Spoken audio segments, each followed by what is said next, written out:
কৃত্ৰিম বানত জলবন্দী এখন প্ৰাথমিক বিদ্যালয়।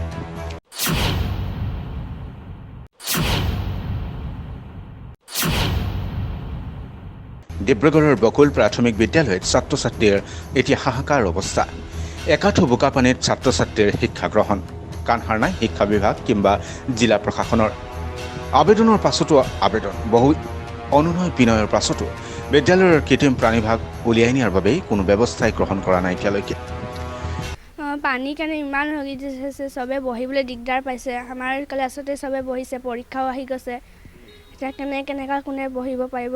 অহা যোৱা কৰিবলৈ দিগদাৰী হৈছে, তাৰ পৰা অহা যোৱা কৰিব লাগে। পানী সোমাই গৈছে, আমাক বহিবলৈ অসুবিধা হয়। আমাৰ কিবা পৰি গ'লে সেইটো পুৰা পানী হৈ যায়।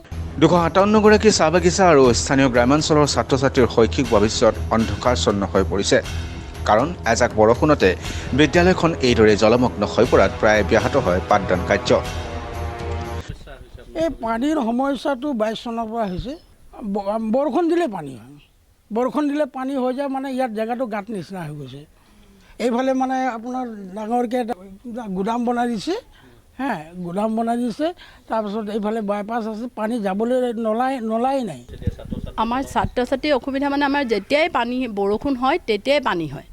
আৰু পানী হোৱাৰ লগে লগে আমাৰ এতিয়া মানে আজিতো গোটেই ক্লাছকেইটাই পানী ভৰ্তি হৈ গ'ল।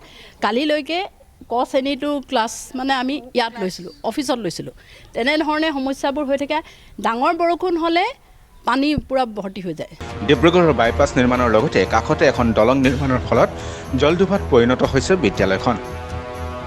উপায়ন্তৰত ছাত্ৰ ছাত্ৰীসকলে মুখ্যমন্ত্ৰী ডক্টৰ হিমন্ত বিশ্ব শৰ্মাৰ ওচৰত কাটৰ আহ্বান জনাইছে। যিকোনো প্ৰকাৰে পানীভাগ উলিয়াই আমাৰ শিক্ষা গ্ৰহণৰ পথ সুচল কৰক।